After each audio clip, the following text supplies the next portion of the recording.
He basically said to me, hey, maybe they did it. Maybe they didn't do it. Scaramucci said of a recent conversation he'd had with the president about alleged Russian interference. Prior to Trump's inauguration, the Office of the Director of National Intelligence released an unclassified report showing the CIA, FBI and National Security Agency all concluded the Russian government attempted to influence the election to hurt Hillary Clinton and help Trump. Scaramucci, speaking on CNN's State of the Union, suggested Trump does not yet accept the conclusion of the intelligence community and questioned the media's pursuit of the story, saying it tarnished Trump's victory in November. The mainstream media position on this, that they interfered in the election, Scaramucci said, it actually in his mind. What are you guys suggesting? You're going to delegitimize his victory?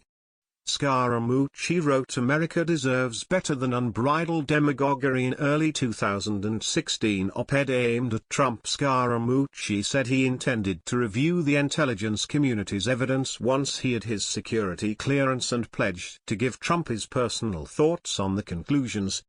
He said Trump would make up his own mind in time and that if Trump believed Russia was responsible for the 2016 efforts and a threat to future elections, he would act. A person that's going to be super tough on Russia is President Donald J. Trump, Scaramucci said.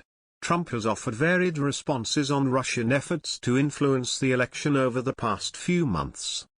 Speaking ahead of his first face-to-face meeting with Russian President Vladimir Putin in early July, Trump said, "It was Russia, and I think it was probably others also." He also cast doubt on the strength of the intelligence community's conclusions, citing the erroneous assessment that Iraq had weapons of mass destruction. On Sunday, Trump posted a tweet that called the Russia probe a witch hunt, saying Democrats were using the Russian hacking allegations as an excuse for a lost election. As the phony Russian witch hunt continues, two groups are laughing at this excuse for a lost election taking hold: Democrats and Russians. He wrote. In a separate interview earlier on CNN's State of the Union, Democratic Senator Ralph Rankin appeared at a loss, responding, "What can you say? It's just bizarre." Prior to becoming a Trump supporter, Scaramucci had backed Scott Walker and criticized Trump on several occasions. He wrote a scathing piece last year arguing against what he called unbridled demagoguery taking over the GOP. Asked about his shift of position, Scaramucci said both he and Trump didn't care, and addressed the president directly. "If I said some things about him when I was working from another candidate, Mr. Trump, Mr. President, I apologize for that," Scaramucci said. He dismissed the scrutiny around his past comments as part of an unfair political purity test, and said it was totally untrue that he was suppressing his own beliefs to get closer to the power and prestige of the White House.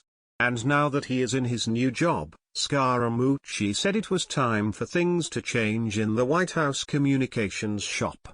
"There's obviously a communications problem," Scaramucci said.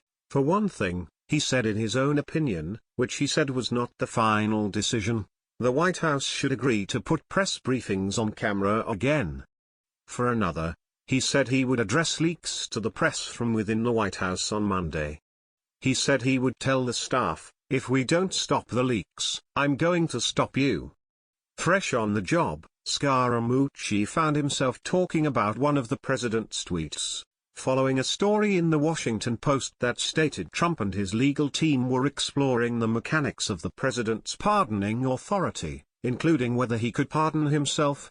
Trump tweeted, "While all agree the US president has the complete power to pardon, why think of that when only crime so far is leaks against us? Fake news. While all agree the US president has the complete power to pardon, why think of that when only crime so far is leaks against us?" Fake news. Donald J. Trump, at Real Donald Trump, July 22, 2017. Scaramucci said that despite the report and the tweets, Trump was not actually considering pardoning anyone, including himself. "The president is thinking about pardoning nobody," Scaramucci said. The president is not going to have to pardon anybody because the Russian thing is a nonsensical thing. As for a bill that would increase sanctions on Russia and give Congress a check on the administration's authority to offer Russia sanctions relief, Scaramucci said it was still up in the air whether Trump would sign it. Should it pass? You've got to ask President Trump that, Scaramucci said. White House spokeswoman Sarah Huckabee Sanders said in an interview on ABC's This Week that the White House supported the legislation at this point. On Saturday, House and Senate negotiators announced an agreement on the bill.